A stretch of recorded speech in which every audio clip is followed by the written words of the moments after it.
Gdzieś na głębokiej białoruskiej wsi znajduje się dwór, w którym tworzył i mieszkał Henryk Sienkiewicz. Dwór został wybudowany w 1787 roku, a w lipcu 2025 roku to, co widzicie, zostało sprzedane na aukcji internetowej za, uwaga, 1350 zł. Oczywiście cena była w rublach, ale w przeliczeniu internetowy nabywca wylicytował cały majątek za 1350 zł. Oczywiście dwór jest totalną ruiną, ale sam teren i drzewostan jest tutaj warty majątek. Witam serdecznie w kolejnym odcinku podróży kamperem po Białorusi. W tym filmie opuszczamy stolicę i wracamy na prowincję, gdzie odwiedzimy m.in. zrównany kilka lat temu z ziemią cmentarz polskich partyzantów z Armii Krajowej oraz dwór, w którym Henryk Sienkiewicz napisał Pana Wołodyjowskiego. Zajrzymy też do tajemniczego pałacu, który jak się okazało jest mniejszą kopią Pałacu Łazienkowskiego w Warszawie. Po drodze spróbujemy też piwa w najsłynniejszym browarze Białorusi w Lidzie. To będzie kolejna emocjonująca podróż naznaczona mnóstwem polskich śladów. Zapinajcie więc pasy i ruszamy na białoruską prowincję. Na wstępie dziękuję wszystkim osobom, które wspierają ten kanał, bo to właśnie dzięki Wam mogą powstawać filmy takie jak ten. Po obejrzeniu tego filmu nie zapomnij zostawić komentarza taktycznego dla zasięgu i łapki w górę.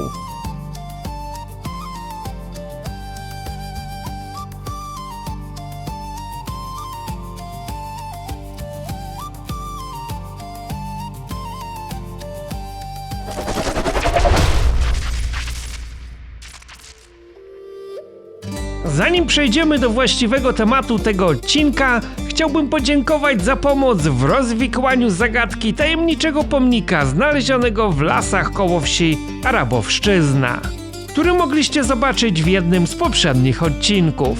Jest kilka wersji powstania tego pomnika, jednak najbardziej wiarygodna i udokumentowana wydaje się ta, iż jest to tak zwany pomnik Dowborczyków. W 1937 roku, czyli 20 lat po krwawych bitwach, jakie miały tu miejsce pomiędzy wojskami rosyjskimi, a niemieckimi i austriackimi, weterani byłego pierwszego polskiego korpusu dowodzonego przez generała Józefa Dowbora-Muśnickiego postanowili wznieść pomnik ku czci polskich żołnierzy armii rosyjskiej poległych w walkach 1916 roku. 3 krzyże nie symbolizują trzykrotnego zdobycia Moskwy, a 3 natarcia wojsk rosyjskich na pozycje austro-niemieckie. Latem 1916 roku. We wrześniu 1939 roku pomnik został zdewastowany przez żołnierzy Armii Czerwonej, którzy skuli napisy i miecze. Kierujemy się teraz na północ, pod granicę z Litwą. Na horyzoncie widać jedną z białoruskich elektrowni atomowych. Chłodnie kominowe widać już było z jakichś 15 km. Teraz podjechaliśmy bliżej, widać też olbrzymi budynek bloków. Są tutaj słupy z syrenami, czyli w razie jakiejś awarii to okoliczna ludność byłaby poinformowana, tak, poewakuowana stąd. Stąd do granicy z Litwą jest już chyba mniej jak 10 km, więc jest to taka strefa przygraniczna. Udajemy się tuż pod północną granicę Białorusi. Stąd do granicy z Litwą jest około 5 km. Miejscowość Dubniki. Wioska prawie już wymarła. Zostały tutaj tylko ostatnie babuszki. A przyjechaliśmy w to miejsce, gdyż tutaj mieścił się niegdyś dwór, w którym tworzył kolejny nasz wielki polski pisarz Henryk Sienkiewicz. To właśnie ponoć w tym miejscu powstał zarys książki Potop oraz tutaj napisał całą powieść Pan Wołodyjowski. Gdzieś w tej miejscowości mieści się dwór rodzinny pierwszej żony Henryka Sienkiewicza. Na terenie dawnego majątku stworzono kołchoz. Wszystko tu jest pogrodzone i zarośnięte. Ktoś chyba mieszka jeszcze w części kołchozowej, gdyż słychać tam różne dźwięki typowe dla gospodarstw domowych. No ale gdzieś w tych krzakach trzeba będzie zaraz znaleźć dwór. Jest jakaś furtka. Może uda się przedrzeć przez pokrzywę. Po wyjściu z pokrzyw naszym oczom ukazuje się taki oto budynek z datą 1878. Widać, że został przebudowany na styl komunistyczny, czyli pozbawiony jakichkolwiek ozdób. Dobudowano też z białej cegły jakieś przybudówki, przez co stracił pierwotną formę, ale wydaje się, że to będzie właśnie to. Dwór został wybudowany według projektu polskiego inżyniera Henryka Wojnickiego z Petersburga. Był to budynek w stylu eklektycznym, dwukondygnacyjny, murowany parter i drewniane piętro. No ewidentnie został przebudowany. Dwór należał do rodziny Minejków. Teściowa Henryka Sienkiewicza była siostrą właściciela tego miejsca. Stąd jakoś się zgadali, że Heniek przyjechał tutaj i pewnie pod wpływem tego wiejskiego klimatu zaczął tworzyć. A przebywał tutaj w latach 1887-888 i ponoć postacie, które występują w jego trylogii w Potopie, Panu Wołodyjowskim, są wzorowane na mieszkańcach wsi Dubniki. Podczas II wojny światowej dwór został oczywiście zdewastowany i splądrowany. Po II wojnie światowej odremontowano go i umieszczono w nim dom opieki społecznej, który działał tutaj ponoć do 2005 roku. Od tamtej pory dwór niszczał, okoliczna ludność go rozgrabiła i teraz prezentuje taki oto obraz. Ale co ciekawe, został on sprzedany tydzień temu na aukcji internetowej i kupił go jakiś białoruski przedsiębiorca za, uwaga, zawrotną kwotę 1350 zł. W przeliczeniu na nasze złotówki, tak, 1350 zł. Zanim powstał tu dom opieki społecznej, zapewne było to biuro miejscowego kołchozu, bo dookoła jest mnóstwo budynków o różnym przeznaczeniu, jakieś garaże, stodoły, chlewnie, budynki mieszkalne. Tam też chyba ktoś jeszcze mieszka, pomimo że to wszystko wygląda, jakby czas zatrzymał się tutaj jakieś 100 lat temu. To miejsce jest opuszczone dopiero od 20 lat, ale zobaczcie, jak posunął się stopień dewastacji. Raczej nie spodziewam znaleźć się tutaj pamiątek po naszym mistrzu Sienkiewiczu, gdyż ten budynek przez lata był używany do różnych innych celów. A komuniści też mieli to do siebie, że tego typu budowle pozbawiali jakichś takich cech, powiedzmy, szlacheckich, no bo nie wypadałoby, żeby zwykły lud mieszkał w takich samych warunkach jak szlachcic, pan, bo z takim wizerunkiem władza komunistyczna walczyła. Wnętrza wybebeszono, stały się one takie surowe. Widzicie, porobiono tutaj lamperię, widać, że była stołówka, to jest chyba część kuchenna. No sam dwór był duży, można było tutaj balować. Nie ma się co dziwić, że Heniek przyjeżdżał i siedział tutaj miesiącami. Co zostało z dawnego dworu? Ano chyba niewiele. Wnętrza bardziej przypominają stołówkę sowiecką niż dwór, ale tu prawdopodobnie kiedyś znajdował się salon. Wyłożono go tylko płytkami, być może tutaj były jakieś sale zabiegowe, kąpielowe, ale spójrzcie na sufit. Sufit wydaje się jeszcze w takim stylu szlachecko-dworskim. Mogły być tutaj też jakieś sale zabiegowe. Nie wszystko zostało może zniszczone do końca też, ale widać, że i okoliczna ludność robiła sobie chyba przez długie lata tutaj imprezy. Jako że ten obiekt został sprzedany niedawno, tak nie wiadomo jaki będzie dalej jego los. Nowy właściciel może zagrodzić tu całkowicie dostęp i być może za kilka tygodni, miesięcy ten obiekt zniknie z powierzchni ziemi albo zostanie odremontowany i ktoś mu da drugie życie. Do tego budynku dobudowano jedną część. Tu mamy jakąś wielką salę. Może była to stołówka, może była tu kiedyś też nawet i szkoła. I dobudowano tutaj coś w rodzaju sali gimnastycznej, no ciężko powiedzieć. I tu mamy chyba potężne łaźnie. A z zewnątrz się naprawdę nie wydaje. No i chyba sale zabiegowe. Leżą resztki jakichś ptaków. Są schody. Sprawdzimy więc, co jest na wyższej kondygnacji. No, schody widać, że nie są oryginalne. Stare drewniane pewnie się nie zachowały. Typowo komunistyczne. No i ta płytka, która szpeci ten obraz XIX-wiecznego dworku. Są jeszcze sanitariaty. No u góry na pewno były pomieszczenia mieszkalne, co widać. Sale wieloosobowe, jak w szpitalu. No i tu mamy kolejną klatkę schodową. Obiekt został bardzo mocno przebudowany. Z pierwotnej funkcji dworu chyba zostało tutaj niewiele. Pierwotnie piętro dworu było drewniane. Jako że uległo zniszczeniu, tak po wojnie dobudowano kolejne z cegły. No jak na 15 lat, tak jest to w bardzo złym stanie. Co się dało, tak wszystko zostało tu wyciągnięte. Wszelkie kable, wszelkie rury złom miejscowi mieszkańcy zabrali. No bo panuje takie przekonanie, że jak coś już władza opuściła, to znaczy, że jest jej to niepotrzebne. W Polsce jest w sumie podobnie, więc nie dziwmy się, że to wygląda jak wygląda. Jest to na pewno pierwszy film i prawdopodobnie ostatni z tego miejsca.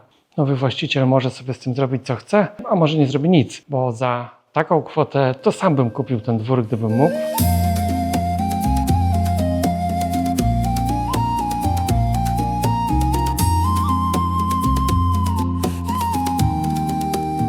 Kolejną miejscowością, jaką odwiedzamy przy granicy białorusko-litewskiej, jest Rzemosław. Tu znajduje się olbrzymi pałac rodziny Umiastowskich. Ponoć ten pałac jest kopią Pałacu Łazienek Królewskich w Warszawie. Już przy wjeździe do wioski widać pierwszy polski akcent. Przy rzece stoi potężny słup, na którym widnieje tablica w języku polskim. Rzemosławska Fundacja Naukowa Władysława i Janiny, hrabstwa Umiastowskich przy Uniwersytecie Wileńskim. Dojazd do pałacu łatwy nie jest. No, kiedyś pewnie wiodła tutaj jakaś brukowana droga. Na terenie folwarku zapewne zrobiono PGR. Ponoć działała tutaj kiedyś też słynna gorzelnia i ponoć działa nadal. I to jest chyba właśnie ona po lewej stronie. Nie wygląda to za dobrze, ale faktycznie może to być jeszcze używane, bo tutaj wiele budynków nadal używanych działa. Wygląda właśnie w ten sposób. Pałac jest położony nad rozlewiskiem rzeki. Widać, że utworzono tutaj, można powiedzieć, potężny zalew. Młodzież tam się kąpie. Dookoła jest mnóstwo historycznych budynków. Obecnie pałac jest w rękach prywatnych. Mam nadzieję, że nikt nas nie pogoni stąd. Niektóre budynki są zabezpieczane. Coś tam się robi, gdyż to miejsce zostało sprzedane kilkanaście lat temu. Też za bezcen. Pałac powstał w latach 1863-77 i jest ponoć dokładną kopią Pałacu Łazienkowskiego w Warszawie. Jego właścicielami byli m.in. wicegubernator Grodzieński w czasach zaboru rosyjskiego i sędzia Trybunału Emil Umiastowski.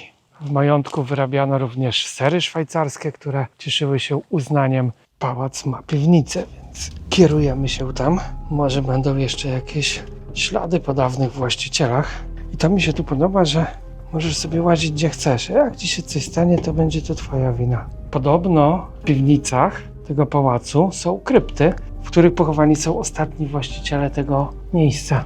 Nie wiem, czy to jest dostępne, czy to jest jakoś zamurowane, ale zobaczcie, jest safe. Nie, to jednak była rozdzielnia prądu. Prąd kiedyś tu był, ale już go nie ma. Jesteśmy tutaj zupełnie sami, a tu mamy studnię. Prawdopodobnie była tu studnia własna, czy pałac musiał mieć własne źródło wody. Są jeszcze jakieś tabliczki w języku rosyjskim na niektórych drzwiach. I ogólnie kupa jakichś kafli ze starych pieców. Fajnie, że wszędzie można sobie zajrzeć. O, tutaj mamy jeszcze oryginalny piec. Zawalił się tutaj już dach. Pałac prosperował do 1945 roku, kiedy to został znacjonalizowany. Sowieckie władze utworzyły w nim biura miejscowego kołchozu, bo na terenie majątku, tak jak wszędzie w tamtych latach, utworzono wielkie państwowe gospodarstwo rolne. Ten stan rzeczy trwał aż do lat 90. Jeszcze w latach 90. w tym miejscu była biblioteka, poczta i komunistyczny klub wiejski. W 2006 roku ten kołchoz wraz z pałacem połączono z sąsiednim kołchozem Subotniki i miejsce zaczęło podupadać. W niektórych pomieszczeniach zachowały się jeszcze kominki, piece. W porównaniu do poprzedniego pałacu, w którym byliśmy, tak naprawdę ten jest, można powiedzieć, w oryginalnym w miarę stanie. Jest nawet resztka stołu. W 2009 roku pałac wraz z majątkiem został sprzedany prywatnemu przedsiębiorcy z Mińska za równowartość 2000 zł. W tym przypadku jednak władze wykryły, że jest to ewidentny wał. Transakcja została unieważniona. Prokurator ścigał sprawców tej dziwnej sprzedaży, ale finał tego śledztwa nie jest mi znany. Jak widzicie, tak robi się biznes. Zresztą w latach 90. w Polsce też niejedna rodzina uwłaszczyła się właśnie dzięki zakupie państwowego mienia za przysłowiową złotówkę. Tego typu system ograbiania państwa z publicznego majątku nie jest typowy wyłącznie dla Białorusi czy Ukrainy, bo w Polsce działo się dokładnie tak samo, kiedy nasze narodowe majątki czy firmy przynoszące wielomilionowe zyski były sprzedawane za grosze osobom, które miały wtedy dostęp do rządzących polityków. W 2012 roku w pałacu wybuchł pożar, który strawił cały dach, górną kondygnację, także dziś dach jest nowy.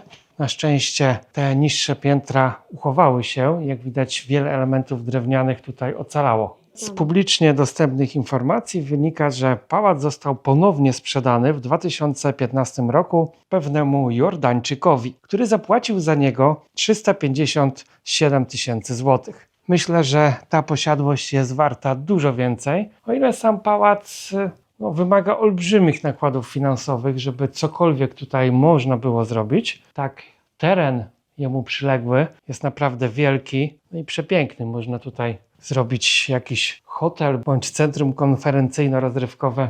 Być może ktoś kiedyś przywróci temu miejscu blask i będzie ono wyglądać tak pięknie jak pałace, które mogliście oglądać we wcześniejszych odcinkach tej białoruskiej serii. W tym pomieszczeniu ewidentnie była kasa PGR-u. Grube drzwi, krata metalowa. Tu mamy jakieś kolejne pomieszczenie. Taki metalowy kojec, coś jak karcer.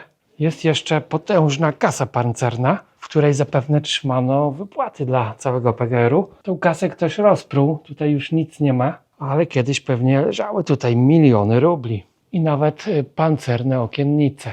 Nad nami nie ma w tej chwili stropu, ale zobaczcie, tam jest piec, który był na górnym poziomie i on się nie zawalił. Zawaliła się podłoga, a piec nadal stoi. I zachowały się jeszcze resztki fresków. Znaleźliśmy kolejną piwnicę.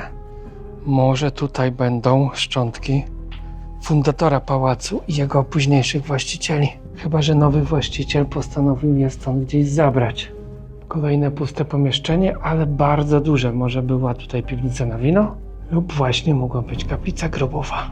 Niestety schody drewniane uległy zawaleniu, tak jak większość stropów tego piętra. Stąd można by było tam wyjść po jakiejś drabinie, ale i tak nigdzie tam nie pójdziemy, bo nie ma podłóg. Każdy dzień na Białorusi zaskakuje mnie czymś nowym. Doprawdy nie spodziewałem się, że spotkamy tutaj kopię łazienek królewskich z Warszawy. Kompleks składał się nie tylko z pałacu. To był chyba jakiś budynek dla służby, może też kuchnie pałacowe. Tam jakaś kolejna oficyna i mieli nawet elektrownię wodną. Utworzono tutaj spory zalew, naprawdę spory. No i mieli własny prąd, własną elektryczność. Na tamte czasy nowoczesność.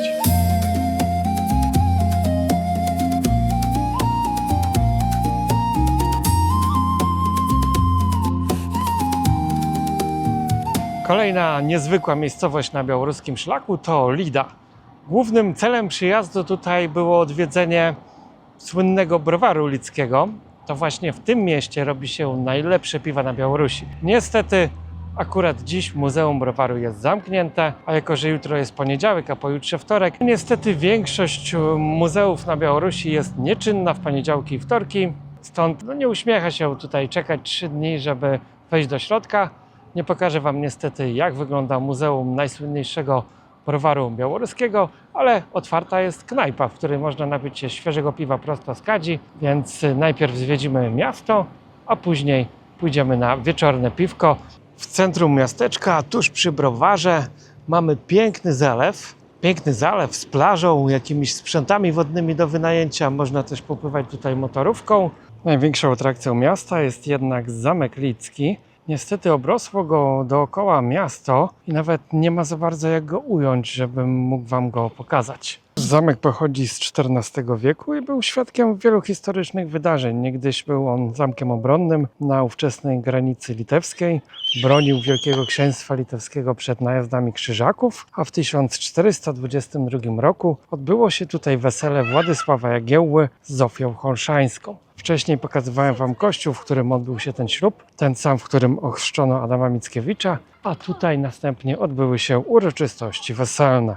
Zamek był trwałą ruiną, ale przeszedł, tak jak wiele obiektów na Białorusi, gruntowną renowację i dziś jest miejscem różnych wydarzeń, festiwali muzycznych. Jeżeli mamy szczęście, to trafimy na jakieś wydarzenie. Poza tym odbywają się tu również turnieje rycerskie, a w środku mieści się też karczma w takim starym średniowiecznym stylu. Na dziedziniec możemy wejść za darmo, ale na zamku jest również muzeum i za 12 rubli możemy pozwiedzać niektóre komnaty oraz zobaczyć wyposażenie średniowiecznego zamku. Szkoda, że tak obrosło go dookoła miasta, nawet nie można tutaj zbytnio zrobić mu zdjęcia, bo on się nie mieści w kadrze, ale szacunek za kolejny odremontowany obiekt. W zamku tym odbywa się również Międzynarodowy Festiwal Kultury Średniowiecza. Przy zamku zauważyłem grupę inżynierów, którzy bajerują nieletnie dziewczynki.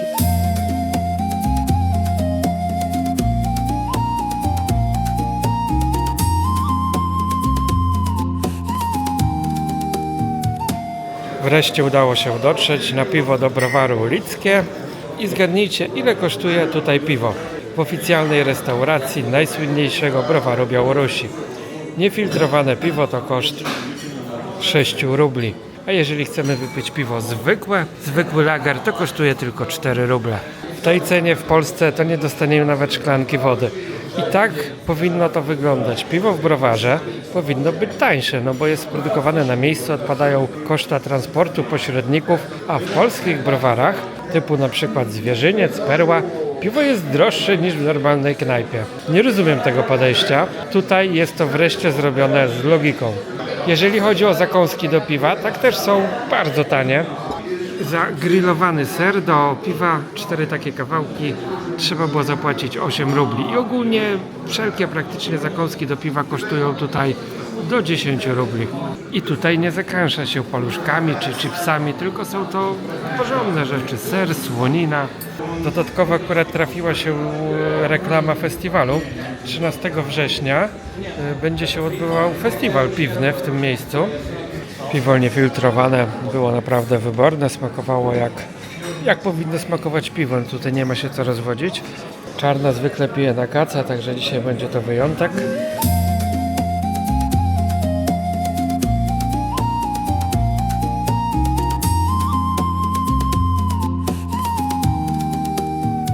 Kolejnego dnia rano po śniadaniu udajemy się ponownie na białoruską prowincję, do wioski Surkąty. Tutaj w polach, w pobliżu PGR-u, znajdował się jeszcze do niedawna cmentarz polskich żołnierzy, członków AK. Ten cmentarz dziś wskazuje tylko ta kępa krzaków pośrodku pól, ale zobaczcie, że tuż po drugiej stronie drogi jest kołchoz. I jak udało się wyczytać z niektórych informacji, został on zniszczony w 2022 roku. Spójrzcie na archiwalne zdjęcia, jak ten cmentarz wyglądał jeszcze kilka lat temu. Obecnie wygląda w ten sposób. Ktoś postawił tu tylko brzozowe krzyże oraz kilka zniczy. No, są polskie flagi, czyli jest to ewidentnie to miejsce. Jest totalnie teraz zarośnięty, zaniedbany. Były tutaj kwiaty, róże, jakieś lilie. To wszystko już zdziczało. Dookoła cmentarza był mur, świerki. Było tu kilkadziesiąt kamiennych krzyży. Dziś nie ma nic, a to jest dopiero 3 lata. Pamięć o tym miejscu zapewne za kilka lat zaginie. Ci polscy partyzanci zginęli w walce nie z Niemcami, a z żołnierzami sowieckimi NKWD w sierpniu 1944 roku, kiedy front był już daleko stąd, a ten teren był już we władaniu Związku Radzieckiego. Bitwa pod Surkątami to starcie, które miało miejsce 21 sierpnia 1944 roku. Była to jedna z pierwszych regularnych bitew pomiędzy AK a siłami sowieckimi po zajęciu terenów wschodniej Polski przez Armię Czerwoną.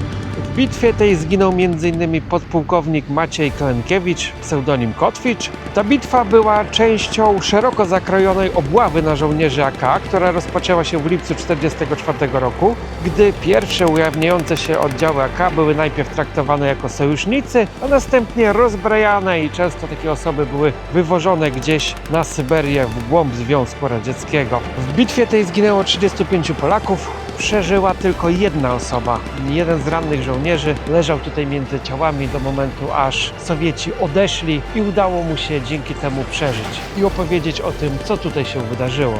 Polscy żołnierze walczyli bardzo dzielnie, gdyż zginęło tutaj aż 132 NKWD-stów, którzy są pochowani na cmentarzu kilka kilometrów stąd. Ta bitwa znalazła też upamiętnienie na grobie nieznanego żołnierza w Warszawie. 25 sierpnia 2022 roku władze białoruskie zrównały za pomocą spychacza ten cmentarz z ziemią. Ten cmentarz trwał sobie tutaj przez wiele lat. Od czasu upadku Związku Radzieckiego tego typu miejsca mogły być upamiętniane i jakoś nikomu to nie przeszkadzało. Dlaczego nagle to się zmieniło? Przypominam, że również w Polsce na fali tak zwanej dekomunizacji, desowietyzacji zniszczono mnóstwo pomników Armii Czerwonej. Nie znam przypadku zniszczenia cmentarza w ten sposób na ziemiach polskich. Jeżeli znacie tego typu sytuacje, proszę napiszcie o tym w komentarzu. Ale znam mnóstwo, nawet w mojej okolicy rodzinnej, przypadków, gdzie pomniki, miejsca upamiętnienia sowieckich partyzantów zostały zrównane z ziemią i nie ma po nich żadnego śladu. Więc nie mamy się co dziwić, że władze tutaj rosyjskie, białoruskie przyjęły zasadę oko za oko i również niszczą nam tego typu miejsca. Nie wiem, do czego ma prowadzić ta polityka. Każde niszczenie miejsc pochówku osobiście uważam za niedopuszczalne, ale postaram się wam przedstawić białoruski punkt widzenia na tę sprawę. Oczywiście zaraz posypią się komentarze, że jestem ruską onucą i powielam kremlowską propagandę, ale fakty są takie, że dla Białorusinów Armia Krajowa jest często tym, czym dla Polaków UPA. Za przykład weźmy chociażby gloryfikowanego przez niektóre środowiska w Polsce Romualda Rizę, pseudonim Bury, którego to działalność IPN uznał w 2005 roku jako niosącą znamiona ludobójstwa na osobach pochodzenia białoruskiego. Oczywiście nie można wrzucać wszystkich do jednego worka, ale tego typu niewyjaśnione do końca i niedogadane na szczeblu politycznym przypadki stają się później kością niezgody i przyczyną napięć pomiędzy narodami. Pomimo że w Polsce wyrastają ciągle jak grzyby po deszczu kolejne pomniki na prawdziwych grobach lub symbolicznych mogiłach poświęconych partyzantom UPA, tak pomimo wielkiego oporu społecznego wobec tych miejsc upamiętnienia, państwo polskie nigdy nie zdecydowało się na zniszczenie tego typu pomnika, niszcząc w tym czasie setki pomników sowieckich, a inne pozbawiając symboli komunistycznych. Jednak czasem to sami obywatele biorą sprawy w swoje ręce. Na koniec dodam jeszcze, że w niejednym polskim wiejskim gospodarstwie możemy znaleźć kawałki płyt nagrobnych z żydowskich cmentarzy wmurowane w wychodek lub stodołę. Ja nie mam osobiście zamiaru opowiadać się za żadną ze stron, ale uważam, że dopóki sporne kwestie historyczne nie zostaną uregulowane na poziomie politycznym, tak tego typu incydenty będą się powtarzać zarówno w Polsce, jak i u naszych sąsiadów.